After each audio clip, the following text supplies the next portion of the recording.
खड़कता समाचार में सभी दर्शकों का स्वागत है। हमारे चैनल को सब्सक्राइब कीजिए, शेयर कीजिए। धन्यवाद।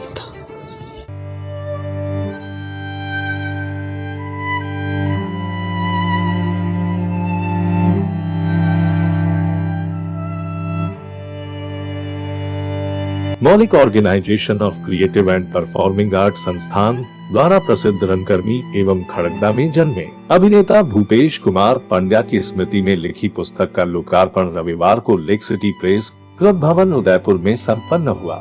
कार्यक्रम में मुख्य अतिथि भानु भारती थे एवं प्रोफेसर कुंदन माली विशिष्ट अतिथि एवं फुरकान खान मुख्य अध्यक्ष के रूप में उपस्थित रहे। कार्यक्रम में सभी अतिथियों ने भूपेश पंड्या के व्यक्तित्व पर प्रकाश डाला और कहा कि इनसे नई पीढ़ी के कलाकारों को प्रेरणा और प्रोत्साहन मिलेगा। आपको बता दें कि इस प्रतिभाशाली कलाकार का विगत वर्ष कैंसर से असामयिक निधन हो गया तथा इनके जीवन पर उनके पिता रविंद्र पंड्या ने स्मृति पुस्तक का सर्जन किया है। इस अवसर पर सोमवार को एकता समाचार ने अभिनेता भूपेश कुमार पंड्या के माता पिता से मुलाकात की तथा उनके जीवन के अनकहे पहलुओं को जानने की कोशिश की।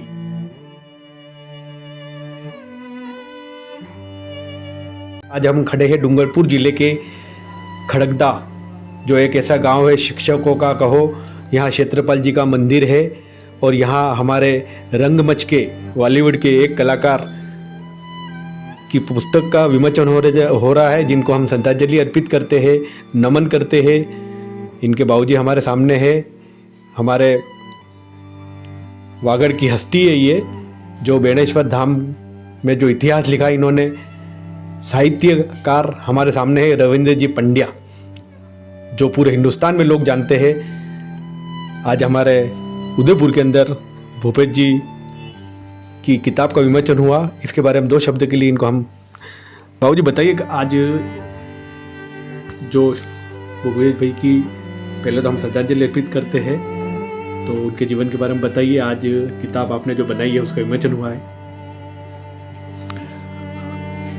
19 दिसंबर को लेक सिटी उदयपुर में भूपेश कुमार पंड्या की अभिनय यात्रा पर एक जो पुस्तक लिखी थी उसका लोकार्पण समारोह कल संपन्न हुआ और इसके प्रमुख अतिथि के रूप में हमारे सामने थे हिंदुस्तान के जाने पहचाने विख्यात रंगकर्मी भानु भारती जी और अध्यक्षता जिन्होंने की वो फारूक खान साहब थे, जो जवाहर कला केंद्र के पूर्व निदेशक और वेस्टर्न कल्चर उदयपुर के निदेशक थे। और अन्य जो उदयपुर सिटी से रंगकर्म से जुड़े हुए लगभग 100-125 लोग इकट्ठे हुए थे, कलाधर्मी इकट्ठे हुए थे। और इस सिलसिले में ये लोकार्पण समारोह आयोजित हुआ। भानु भारती जी के वो शब्द मुझे याद हैं। कल उन्होंने भूपेश कोई 3 दशक पहले भारतीय लोक कला मंडल में वो भानु भारती जी लोक कला मंडल के अध्यक्ष थे और उन्होंने जब भूपेश वहाँ बीएससी करता था भोपाल नोबल्स कॉलेज से, तो नाट्य में रुचि होने के कारण भानु जी से मिल करके उन्होंने जो नाटक वहाँ पहली प्रस्तुति दी, वो समय मैं और मेरी पत्नी माँ, पिता और माता दोनों भूपेश की पहली नाट्य कृति को देखने का अवसर मिला। उस समय में भानु भारती जी से मेरा परिचय हुआ। इसके 3 दशक बाद कल भानु भारती जी से पुनः मिलने का सौभाग्य मिला। उन्होंने एक बात कही कल, बहुत बड़ी बात कही कि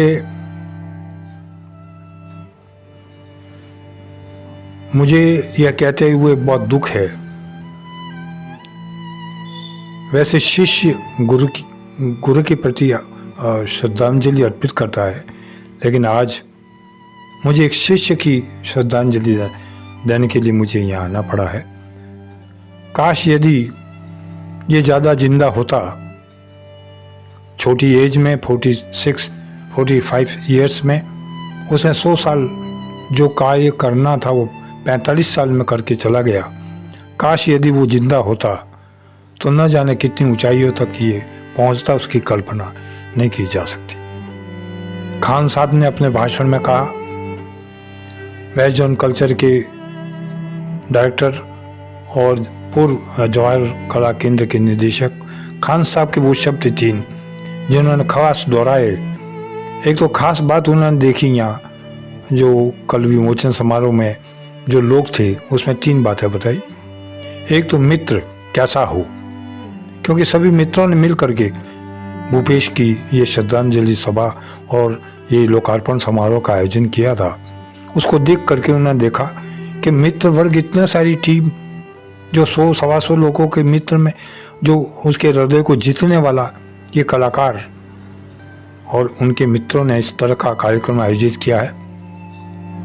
पहला मित्र, दूसरा माता पिता का समर्पण, अपने बेटे के लिए जो माता पिता ने समर्पण किया है उसको छोड़ा है, इकलौते पुत्र को वो एनएसडी के लिए छोड़ा और स्वतंत्र रूप से कार्य करने की इजाज़त दी। और तीसरा ये कि शख्सियत कैसी है, प्रतिभा कैसी है, उसमें क्या प्रतिभा है, कैसी प्रतिभा है, उसको देख करके ये 3 चीज़ें उन्होंने वहाँ देखी, वो गदगद हो गए। अगर लोगों को देखना है, किसी कलाकार की को पहचानना है तो वो स्वयं यहाँ उपस्थित होकर के ही देखा जा सकता था। अगर कोई यहाँ पर आकर के देखता तो ये कि उस व्यक्ति में कितनी प्रतिभा थी। उसमें अनेकों लोग इकट्ठे हुए, 100-125, उसमें जाने पहचाने आकाशवाणी, दूरदर्शन, स्वतंत्र पत्रकार, फिल्म कलाकार, रंगकर्मी, कलाकार और अनेकों जो भूपेश से जुड़े हुए थे। पूरी उदयपुर सिटी के लोग एकत्रित हुए थे। मैं इन सब के प्रति, खास तौर से भानु भारती जी और खान साहब के प्रति, और जो ये शिवराज सिंह जी, महेश आमेटा साहब और नाट्य ग्रुप उदयपुर की को उनको शत नमन करता हूँ कि उन्होंने अपने खर्चे से इतने बड़े जो कार्यक्रम को आयोजित किया। एक दर्ज मैं पुनः उन लोगों के प्रति आभार व्यक्त करता हूँ। मेरे साथ में मेरे भाई बड़े प्रोफेसर डॉक्टर नरहरि पंड्या, रजनीकांत जी, मेरी पत्नी और मेरे परिवार के ओम प्रकाश भट्ट और प्रेमलता और जो अन्य सदस्य भी उपस्थित थे और वो मेरे साथ में आए, मुझे बल दिया और एक साहस दिया कि इकलौते पुत्र को जो खोया था मैंने, उसकी जो कृति जो मैं आपको भी समर्पित करना चाहूँगा कि आप उसे ग्रहण करें। और यही पुस्तक मैंने लिखने का साहस किया है। और उसकी कलम में, यद्यपि मेरी कलम में जो परमात्मा ने साहस दिया लिखने का, कुछ कहने का, वो इसी पुस्तक में मैंने सचित्र संयोजित करने का प्रयास किया है। धन्यवाद। ये आपके सामने हमारे भूपेश कुमार जी, जो एक जाने मानी हस्ती थी, हमारे वागड़ की प्रतिभा थी जो भगवान को प्यारी हो गई। उनको हम एकता समाचार के माध्यम से आज इस विमोचन के अवसर पर एकता समाचार भी इनको श्रद्धांजलि अर्पित करता है, नमन करता है। और ऐसे पुत्रों का आपने जन्म दिया, इसके लिए हम आपको कोटि कोटि वंदन करते हैं, नमन करते हैं। ये माता पिता आपके सामने पेश है। इन्होंने एकता समाचार को भी आज ये पुस्तक भेंट की है, इसलिए इनका बहुत बहुत हम अभिनंदन करते हैं। और आपके सामने पेश है हमारे रविंद्र जी पंड्या साहब और इनकी पत्नी हमारे भूपेश कुमार जी की मम्मी।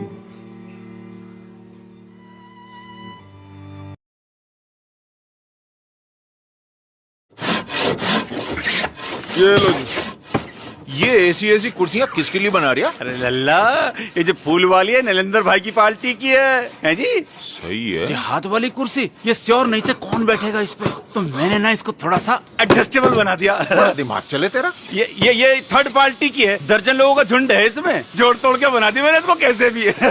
सुन, कुर्सी में फेविकॉल जरूर लगाइयो ताकि कुर्सी जिसकी भी बने मजबूत बने, देर तक चले। बंटी तू सिखाएगा मुझे? 3 गुना दाम पे बेचियो।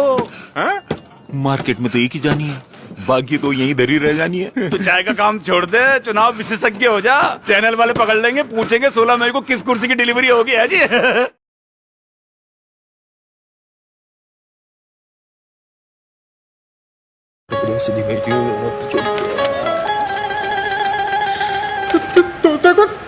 आज दिन भर की सबसे बड़ी खबर आ रही है, जयपुर से तोते को हुआ है डैंड्रफ। तोते को डैंड्रफ होता है क्या? पक्का होता है। सच्ची? ये डैंड्रफ वाले तोते का करना है। दराज से लोग यहाँ पे देखने के लिए आए हैं कि आखिर कैसा दिखता है डैंड्रफ वाला तोता। यूं करते डैंड्रफ होता है। डैंड्रफ? फिर तो पिंपल भी होगा। राजा तोतमणि का अवतार है ये तोता।